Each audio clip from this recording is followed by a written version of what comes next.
কিছু সারা দেশের এই এখনকার পরিস্থিতি সম্পর্কে উদ্বেগ জানিয়েছেন। তো সেই উদ্বেগ নিয়েই আসলে ওবায়দুল কাদের কথা বলেছেন এবং ওবায়দুল কাদেরের মাধ্যমে আমরা নিশ্চিত হয়েছি যে সারা দেশে কারফিউ জারি করা হয়েছে। আমরা আপনাদেরকে যমুনা নিউজে আমন্ত্রণ জানাচ্ছি, আপনাদের সাথে আছি আমি মনিরুল ইসলাম। চলমান পরিস্থিতিতে সারা দেশে কারফিউ জারি ও সেনা মোতায়েন করা হয়েছে। গণভবনে প্রধানমন্ত্রীর সাথে 14 দলের বৈঠকের পর এবং প্রধানমন্ত্রীর সাথে স্বরাষ্ট্রমন্ত্রী এবং আইন শৃঙ্খলা রক্ষাকারী বাহিনী, ঢাকা মেট্রোপলিটন পুলিশ, বাংলাদেশ পুলিশের আইজিপি এবং বর্ডার গার্ড বাংলাদেশ বিজিবির মহাপরিচালক তাদের সমন্বিত একটা বৈঠকের পর আজ এই সিদ্ধান্ত নেওয়া হয়। যমুনা টেলিভিশনকে এটা টেলিফোনে নিশ্চিত করেছেন স্বরাষ্ট্রমন্ত্রী আসাদুজ্জামান খান। তিনি জানিয়েছেন শুক্রবার রাত 12টা থেকেই কারফিউ জারি করা হলো। তিনি বলেন, দেশের আইন শৃঙ্খলা পরিস্থিতি নিয়ন্ত্রণ ও জনগণের জানমালের নিরাপত্তায় সেনাবাহিনীর মোতায়েনের সিদ্ধান্ত হয়। বেসামরিক প্রশাসনের সহায়তায় কাজ করবে সেনাবাহিনী। আমরা সবাই মনে করছি যে এখন যেভাবে ধ্বংসাত্মক কাজে লেগে গেছে, সম্পত্তি বিনষ্ট করছে, মানুষের ঘরে আগুন ধরে দিচ্ছে, মানে ওটাকে কি বলে, যেখানে যা পাচ্ছে তা পড়িয়ে দিচ্ছে, এই সমস্ত কর্মকাণ্ডে দীর্ঘ সময় চালানো আমরা মনে করি উচিত হবে না।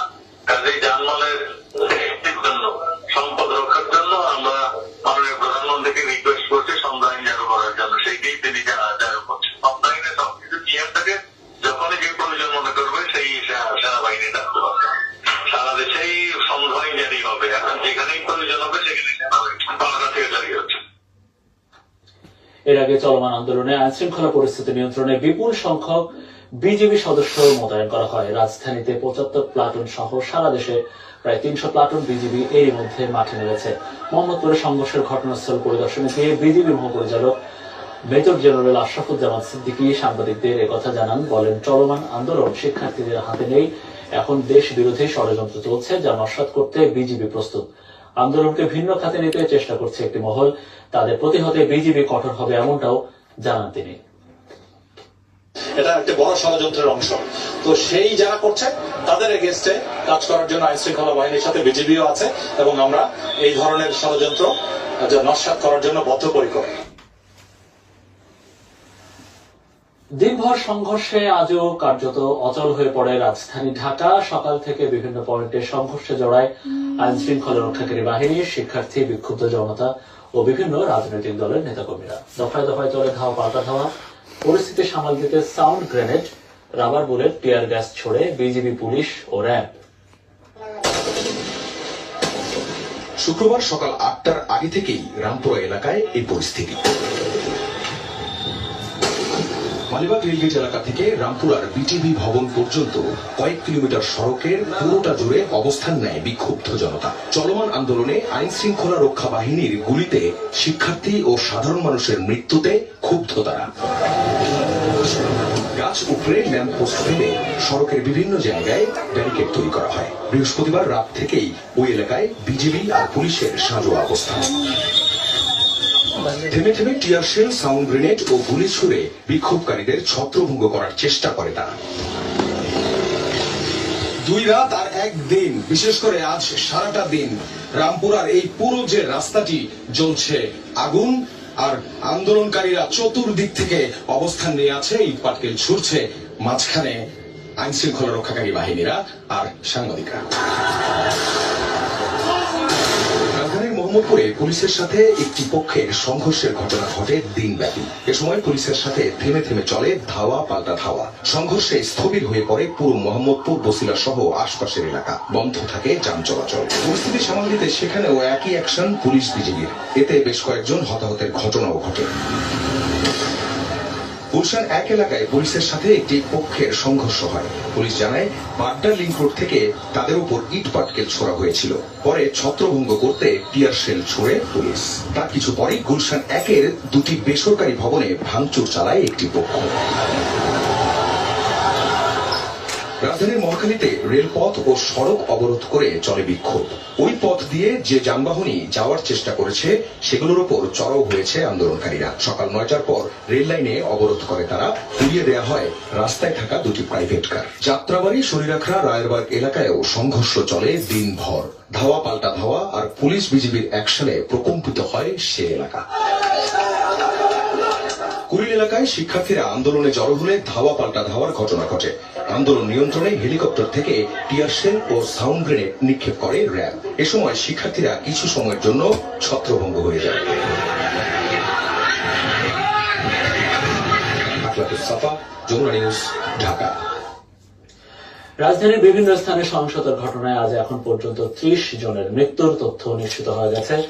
নিহতদের মরদেহ ময়নাতদন্তের জন্য ঢাকা মেডিকেলের মর্গে রাখা হয়েছে। রাজধানীর যাত্রাবাড়িতে 5, আজিমপুর, নারায়ণগঞ্জ ও রামপুরা বাড্ডা এলাকায় 3 জন করে, বসিলা, মোহাম্মদপুর, নয়াপল্টন, রায়েরবাগ ও শাহজাদপুর ভাটার এলাকায় 2 জন করে, নিউ মার্কেট, পল্টন, মতিঝিল, মুগদা, মিরপুর ও পুরান ঢাকার লক্ষ্মীনগর এলাকায় 1 জন করে নিহত হয়েছেন।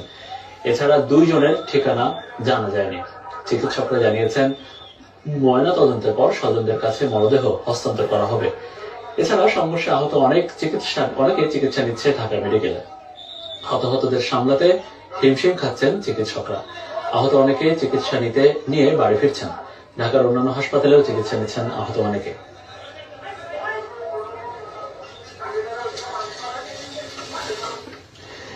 শিক্ষার্থীদের এই যে কোটা সংস্কারের পক্ষে আন্দোলন, কোটা সংস্কারের দাবিতে যে আন্দোলন, তা অরাজনৈতিক।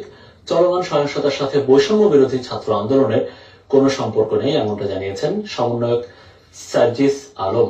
এই আন্দোলনকে ব্যবহার করে রাজনৈতিক স্বার্থ হাসিলের চেষ্টা করলে তা মেনে নেওয়া হবে না।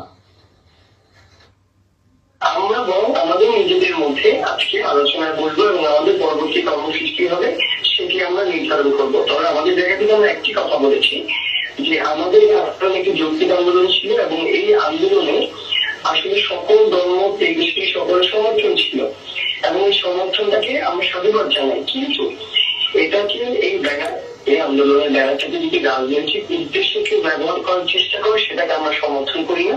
আমরা কোন ধরনের সহিংসতা বা নাশকতা এগুলোকে সমর্থন করি না। প্রধানমন্ত্রীর আশ্বাসে কোটা সংস্কারের দাবিতে শিক্ষার্থীদের আন্দোলন থেমে গেছে, এমনটা বলেছেন আওয়ামী লীগের সাধারণ সম্পাদক ওবায়দুল কাদের। এখন বিএনপি, জামাত আর সাম্প্রদায়িক অপশক্তি এই আন্দোলনে ভর করে দেশে ধ্বংসাত্মক তাণ্ডব চালাচ্ছে। তাই প্রধানমন্ত্রী শেখ হাসিনা বাধ্য হয়ে নিরাপত্তা বাহিনীকে কঠোর হওয়ার নির্দেশ দিয়েছেন। বিকেলে দলের সন্ত্রাস বিরোধী সমাবেশে ওবায়দুল কাদের পাড়া মহল্লায় প্রতিরোধ করে তুলতে নেতাকর্মীদের প্রতি আহ্বান জানান। রাজধানীর বিভিন্ন স্থানে চলছে সংঘর্ষ। তখন বঙ্গবন্ধু অ্যাভিনিউতে আওয়ামী লীগের কেন্দ্রীয় কার্যালয় ও আশপাশের এলাকায় অবস্থান দলের নেতাকর্মীদের। বিভিন্ন থানা ও ওয়ার্ড থেকে মিছিল নিয়ে নেতাকর্মীরা জড়ো হন দলের সন্ত্রাস বিরোধী সমাবেশে। এরই মধ্যে যোগ দেন আওয়ামী লীগ সাধারণ সম্পাদক সহ কেন্দ্রীয় নেতারা। কার্যালয়ের সামনে প্রথমেই আন্দোলন চলাকালে নিহতদের উদ্দেশ্যে গায়েবাড়া জানাজা অনুষ্ঠিত হয়। এরপর নেতৃবৃন্দ অংশ নেন সন্ত্রাস বিরোধী সমাবেশে। সেখানে প্রধান অতিথির বক্তব্যে আওয়ামী লীগ সাধারণ সম্পাদক ওবায়দুল কাদের বলেন, কোটা সংস্কারের দাবিতে শিক্ষার্থীদের আন্দোলন থেমে গেছে, কিন্তু বিএনপি, জামাত অপশক্তি এই আন্দোলনে ভর করে দেশব্যাপী ধ্বংসযজ্ঞ চালাচ্ছে। এই আন্দোলন কোটা বিরোধীদের হাতে আন্দোলন করে জামাত, শিবির, ছাত্রদল, এই যুবদল, এই অপশক্তির কাছে এদের হাতে আন্দোলন। এরা এখন এদের পুরনো পরাজয়ের বিএনপি, জামাত, শিবির, ছাত্রদল এখন কোটা মাঠে নেই। কোটা ছাত্র আন্দোলন থেমে গেছে। ওবায়দুল কাদের বলেন, সাধারণ শিক্ষার্থীদের নিরাপত্তার কথা বিবেচনা করে প্রধানমন্ত্রী আইন শৃঙ্খলা বাহিনীকে ধৈর্য ধরার নির্দেশ দেন, কিন্তু বিএনপি, জামাত অপশক্তির সাম্প্রতিক তাণ্ডবের বিরুদ্ধে নিরাপত্তা বাহিনীকে কঠোর হতে নির্দেশ দিয়েছেন তিনি। আমরা সহ্য করতে করতে দেয়ালে ফিট থেকে গেছে। বাধ্য হয়ে প্রধানমন্ত্রী শেখ হাসিনা আজকে আইন প্রয়োগকারী নিরাপত্তা বাহিনীকে কঠোর হওয়ার নির্দেশ দিয়েছে এবং আমাদেরকে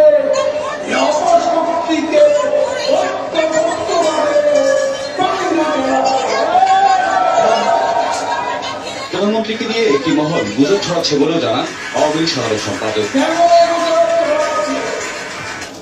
শেখ হাসিনা আমাকে দিয়েছ, শেখ হাসিনা আমাকে পালিয়ে গেছে, শেখ হাসিনা শেখ মুজিবের কন্যা।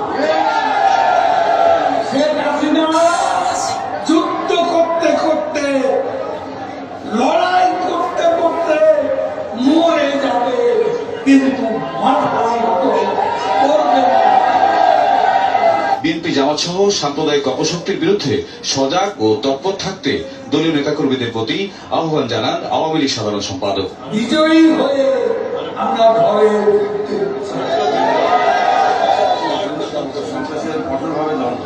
তাহিদ Mithun, Jamuna news, Dhaka. Green AC, এতে আছে অ্যান্টিব্যাকটেরিয়াল ফিল্টার।